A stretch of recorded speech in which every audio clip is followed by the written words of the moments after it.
Welcome to Inside The Octagon, your ultimate fight breakdown service. I'm John Gooden and I'm joined as ever by Dan the Outlaw Hardy as we look ahead to UFC 197. During this show we'll be assessing Henry Cejudo's chances of wresting the UFC Flyweight title from Demetrious Johnson.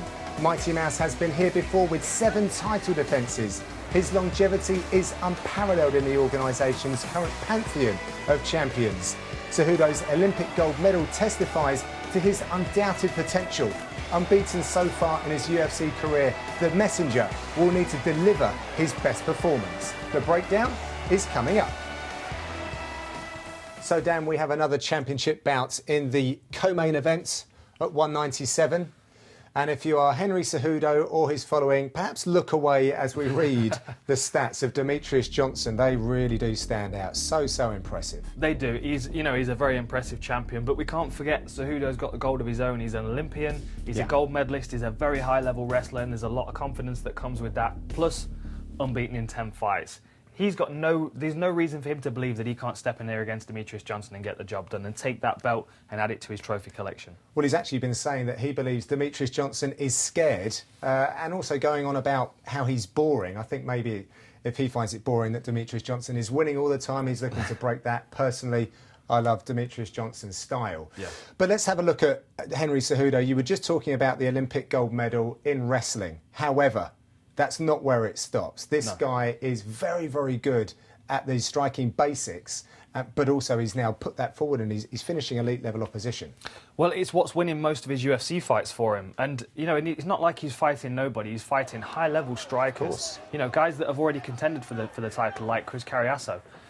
And his placement of his shots is good, and you can see that the aggression and the tenacity that he had in freestyle wrestling has crossed over to mixed martial arts, and he's serving him very well. I mean, it's quite an overwhelming style that he's got. He's outstruck every one of his opponents so far in the UFC. And it's how he's doing it. He's placing these kicks, he's chopping people up, he's beating them up, and he's finding the right shots to land at the right moments. It's not just like he's not a reactive fighter. He's not hitting like he's hitting pads. He's not working on preset combinations that he's got in his head before he's even stepped in there. He's reading how his opponent's moving. Now, unfortunately, I don't have a slow-mo of this one because these guys just move far too quickly. The whole thing's blurred anyway. But Kimura's going to step forward, and you're going to see Cejudo. He's going to lower his level a little bit, and he's going to fire a really nice right hand, and then just step off to the side. And a credit to his footwork, he's off at an angle before Kimura even knows what's happened. Just watch this. You're watching for the right hand of Cejudo. Bang! There it is.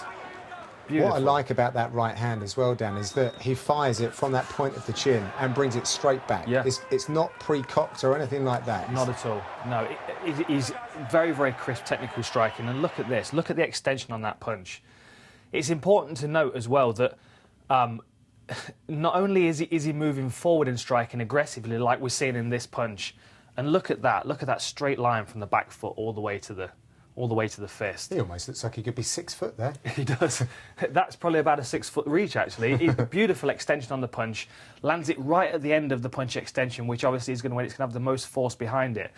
And not only can he strike moving forward, but he's very good at striking as he's moving backwards and also standing his ground as well, which is going to serve him well against Demetrious Johnson, who can not only move away very quickly, but can also cover ground very quickly.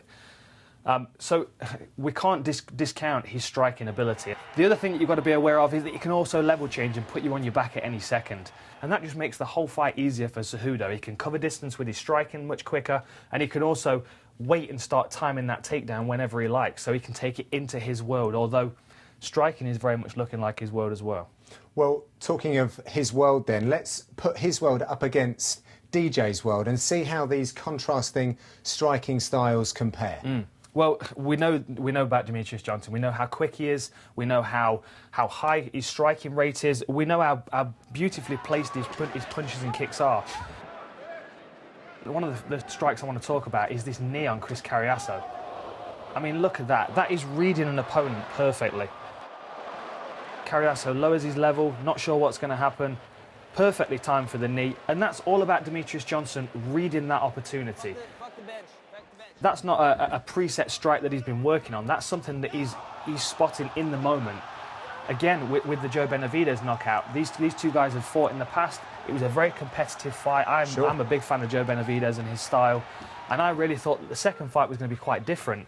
But Demetrious Johnson just shows how good he is at reading that opponent and taking them apart. Kyoji Horiguchi, I was expecting him to be a real good test for him as well, but it just didn't turn out that way. I mean, he outclassed him all the way through.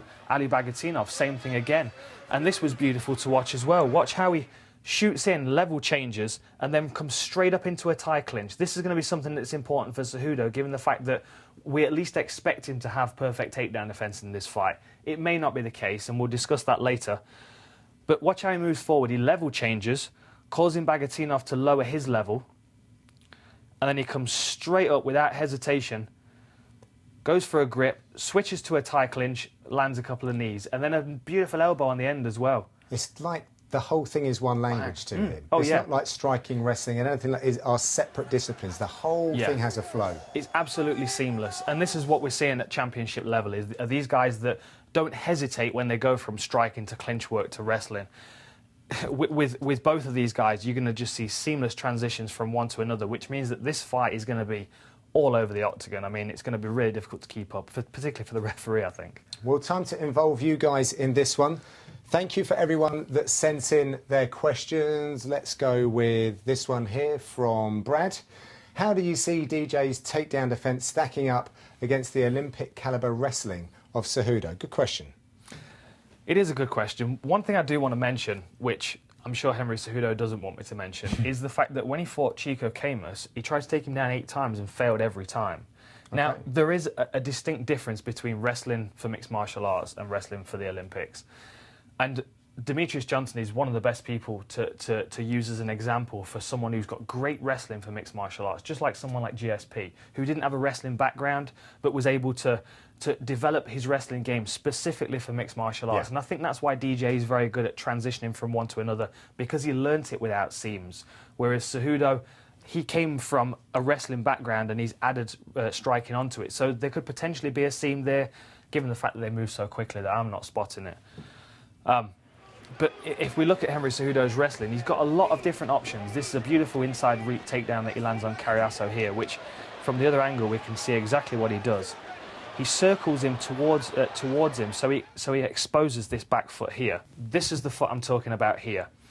As Cejudo turned him, it caused Chris Carriasso to step with that foot, which exposed that leg. Now, what Cejudo's going to do is, you can already see the foot moving. He's going to hook, and he's going to kick this heel high up towards his ass cheek, and then he's going to fall onto him. It's a difficult takedown to get if you don't have 100% confidence, but he hits it over and over again, and it's a very comfortable technique for him to use, but he's got so many other options, and this is something else that's worth noting as well, elevating the ankles. It's very smart. Now, this is something that he's picked up for mixed martial arts specifically. I'm sure that it is useful for wrestling, but particularly against the fence, when someone's trying to get their back to the fence, trying to get sat down and get a hand based. There's just no purchase in There's this nothing position at all. No, he's keeping the person on the back foot, up against the fence, and unable to get any kind of base underneath them to get back to their feet. That was the inside reap there. We just missed it, but we're going to see him elevate the legs again in a second as he steps over. Carriasso is really battling hard to get back to his feet here, but as soon as he lifts the legs, Carriasso cannot do anything. He's sat on his lower back and he can't get his shoulders to the fence. And this as well, this is a cheeky little takedown which I want to show you here, which was set up by an inside knee, which is a good argument for the fact that he doesn't have seams in his game. This was a knee that set up a takedown. So this just highlights how he is now learning very much the mixed martial arts side of this. Exactly. So we're watching this knee, we're watching the right knee, and what he's going to do is he's just going to throw a short knee to the inside thigh of Chris Carriasso, which causes Carriasso to then lift his leg up and basically he hooks his foot behind the knee of Cejudo, which gives him a little bit of control of that knee in game. And he's obviously trying to defend himself from taking more shots to the knee. Exactly. Inside of the thigh, sorry. So we're going to see that knee land. Here it comes. There's the knee. You'll see Carriasso lift his foot up and hook on the outside of the leg, and then Cejudo immediately picks that up and circles him towards it. Makes it look so easy. It does. It does. It's really nice to watch, and it's really nice to see Olympians crossing over and having success in mixed martial arts. I mean, really exciting to have, Olympic gold medalists contending for UFC gold. And again, just a a crazy takedown against Formiga, just to show that he can catch something and turn it into a takedown whenever he wants. Okay, so let's now look towards Demetrious Johnson and some of the movement, crazy movement that he can put together. I mean, this is a highlight reel in itself. Yeah, well, let's first start with takedown defence. Look at this. He's on one leg. Look how quickly he gets his hips away. Amazing. Then we're going to switch to the Dodson fight again. Dodson shoots in on him. He lands a jumping knee, but he still manages to get his hips away. Most people would be injured trying to move their body in this way. Or at the very best, taken down. This is something else I want to talk about. Now, this is where champions stand out from everybody else. So in this position here, Demetrious Johnson is working to try and get... What he's trying to do is he's trying to get around the back here of John Moraga. So you can see him pushing up on the arm here. What he's trying to do is he's trying to get around and get a body lock so he can take the back. But to John Moraga's credit, he's wise to it. He knows what he's doing. So as Mighty Mouse tries to go over, Moraga steps through and attempts to hip throw. Watch how Mighty Mouse immediately sinks his weight, sinks his hips down so he doesn't get tossed over. Look at the position of his feet. That's crazy. Very well balanced, very well spread out. Good low centre of gravity. So now in this position, Mighty Mouse has the option to start circling around to the backside of John Moraga. He wants to come around here. But he does something quite sneaky in the process. As he starts to circle around, most people here get caught in half guard. But Demetrious Johnson has already hooked his foot on the outside. He's already thinking about a pass when he's only just landed a takedown. This is what I'm talking about those seamless transitions, about fight IQ, high fight IQ, not thinking about the stages as they pass, but allowing it to just flow through you. And Demetrious Johnson is one of the best at it. That's why Joe Rogan gets so excited when he's fighting, because it's such high-level mixed martial arts. Well, we're all learning every time that he fights. Exactly.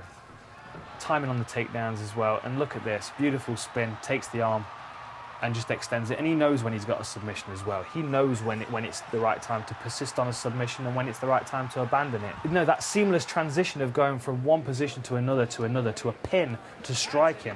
Yeah. It overwhelms so many people. They Side control's good enough for some, but not for Mighty Mouse. Not for Mighty Mouse, not for a champion. And it's difficult to replicate this in the gym. It's difficult to find someone that can make you think this fast in sparring. And that's, I think, where a lot of these people are falling at the hurdle, because they can't think as quickly as they need to fight Mighty Mouse. I mean, look at that. There's 1 second left in the fight. You know, you can't criticise him. You know, a lot of people say, oh, you know, we want to see more finishes and more finishes, but every single round he offers you something that can teach you something about mixed martial arts. I mean, if you're not watching Mighty Mouse and learning something from it, then you're not watching hard enough, you're not watching close enough, because he's just another level. What are you really expecting from this fight, though? I'm expecting speed, I'm expecting tenacity, I'm expecting Henry Cejudo to try and contend on the feet to start with, because I think he's going to feel like he's the bigger man. Right. I know that it's a bit of a stretch for him making the weight, so I think he's going to try and get an early lead, and he's going to try and start dominating the champion early on. I think the champion is going to do what he always does. I think he's going to try and gauge his opponent for the first round. Then he's going to start putting his game plans into place. And I think in this situation, he's going to try and take him down. He's going to want to get that psychological advantage on him.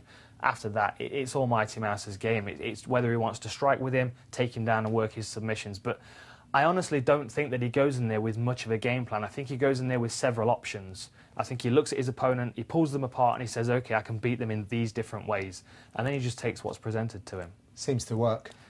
Can't argue with it. Can't argue with it. Well, what a fantastic co-main. And there are more fights throughout this main card as well. I'd like to get your opinion on some of the others. This is a lovely fight here, Pettis versus Barboza. Yeah, Pettis, former champion, lost 2 fights in a row, which is the first time he's ever lost 2 fights in a row in his career. He knows he's got the potential to get back on top. He's young enough to do it as well, but he's got Barboza standing in front of him. So that's a real interesting fight between 2 dynamic guys with a real good kicking game. And Whitaker, Natal. Whitaker's looked great since moving to middleweight, but Natal's no pushover, and he's really going to be in Whitaker's face for this one. So we might see him on the back foot. We might see some new element to his game, which I'm looking forward to. OK, well, let's take a look at these fights a little more closely, starting with Pettis versus Barboza. Well, with Anthony Pettis, we're a little bit spoiled. You know, he's got so many different ways to finish fights. He's such a dynamic fighter, and he's very quick as well, and that Taekwondo black belt serves him well. He's good at placing that single kick to get the fight won. I mean, on Cowboy there, a beautiful shin to the liver. And Cowboy could do nothing. He was very present in the fight. This is another situation where he landed a perfectly timed kick, set it up with a straight left. He throws a straight left early on, but then he fakes it and follows it with the kick. Lozon had already read that the left hand was coming. And let's talk about this. Ben Henderson, these guys had already fought for 25 minutes. 2010 Fight of the Year, I believe it was. Big build-up. And this was Ben Henderson as the UFC champion coming into this, getting submitted in the first round. Another fight I was looking forward to as well. Gilbert Melendez, one of my favourite fighters. I love the scrap pack guys. I love their mentality.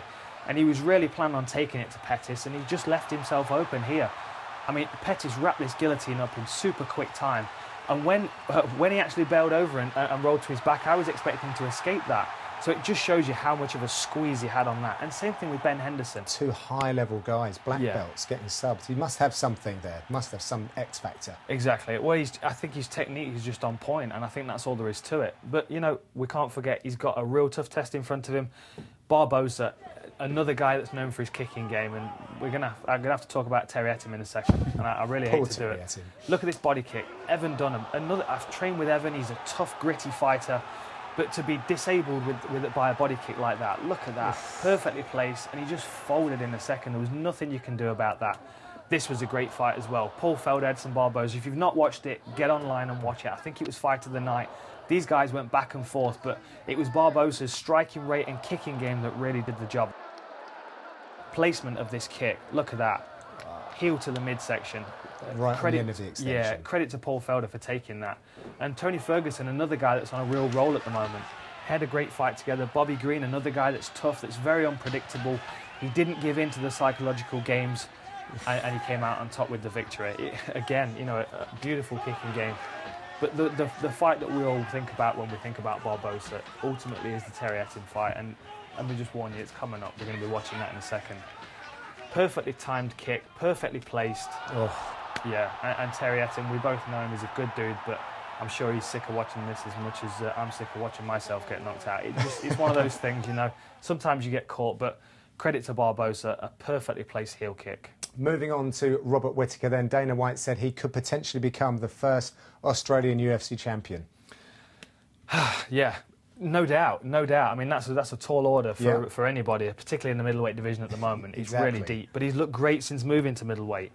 He's fast, he's explosive, and given the fact that now he's not cutting down to that weight class that was taking a lot out of him, I think we're starting to see the best of him, and he's still so young as well. I was going to say, he was growing into his physique. Yeah, winner of the Tough Smashers, unbeaten at the moment at middleweight, beautifully placed punches, beautifully timed, a very dynamic and exciting fighter. And look at this knockout over Brad Tavares here. Follows it from a kick to a left hook and then follows it with a second left hook. But that short-range power that he's not winding up. There's no wind-up on those punches. They're very short, particularly the ground and pound shots, which you'll see again in a second as he follows up, bang, bang. They're very short-range punches, so it shows you again. It's just natural power. And he's fighting the head bust of the guy that can generate almost as much power as anybody else in the UFC. Well, we actually called this fight, John. It was a real fun one to watch. Yeah. But again, it was this tenacity, and I'll be honest, I think he feeds a lot off the crowd. I think he feeds a lot off the fact that, you know, he fights in Australia a lot. He's got a lot of support there. So I'd like to see him fight outside of Australia a little more. Come over to the US and start contending against those fighters over there and see how he does. But I think he's got a lot of potential. He hasn't done very well on the road. Well, he's not. But, you know, now he's at middleweight, I certainly think, because when you're on the road, the weight cut as well, you've got to take all that into account. Now he's at a more comfortable weight. I don't think he's going to take as much out of him. And confident as well. And of course.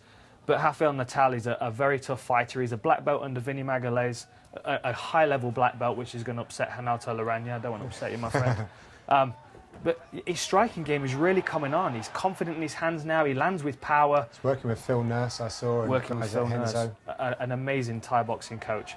Beautiful takedowns as well. And that black belt, as soon as it hits the ground, serves him very well, even if it's just to get him into a position where he can land powerful punches.